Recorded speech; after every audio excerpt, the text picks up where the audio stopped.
ஹுமிட் இந்த திரைப்படத்துடைய கதை என்ன அப்படின்னு பார்த்தீங்கன்னா, ரஷ்யா பார்டரில் நடக்கிற கதை.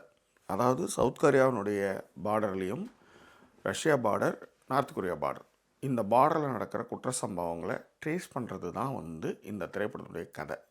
அதில் மிக முக்கியமாக இந்த படம் பேசியிருக்கிற விஷயம் என்னென்னா ஹியூமன் டிராஃபிக்கிங். முக்கியமாக நார்த் கொரியாவிலேருந்து ரஷ்யாவுக்கு போகிறாங்க இல்லையா, அவங்கள அந்த பார்டர் தாண்டுறவங்கள ரஷ்யா மாஃபியா கேப்சர் பண்ணுது. அவங்க என்ன பண்ணுறாங்க, அதில் இருக்கிற பெண்களை மட்டும் அவங்க என்ன பண்ணுறாங்கன்னா, இட்டுட்டு போய் என்ன ப்ராஸ்டியூஷன் ஹியூமன் டிராஃபிக்கு அனுப்பிச்சிடுறாங்க. இதில் மாட்டிக்கிட்டது முழுக்க முழுக்க நார்த் கொரியா பெண்கள். பார்டர் கிராஸ் பண்ணுறேன்னு போய் மாட்டிக்கிற அந்த பெண்களை அவங்க ரஷ்யா மாஃபியா என்ன பண்ணுறாங்கன்னா ஹியூமன் டிராஃபிக் மாற்றுறாங்க. இதை ட்ரேஸ் பண்ணுறது பார்த்திங்கன்னா சவுத் கொரியாவுடைய ஒரு ஏஜென்ட் தான் நம்ம ஹீரோ. அவர் தான் அதை ட்ரேஸ் பண்ணுறார்.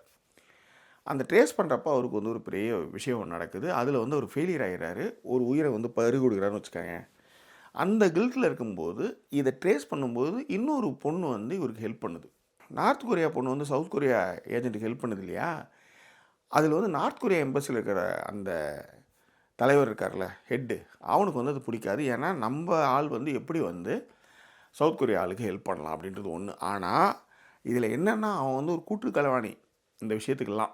இதையெல்லாம் மீறி எப்படி நம்ம ஏஜென்ட் அந்த பொண்ணை காப்பாற்றுறாரு அப்படின்றத இந்த திரைப்படத்துடைய கதைன்னு வச்சுக்கோங்களேன்.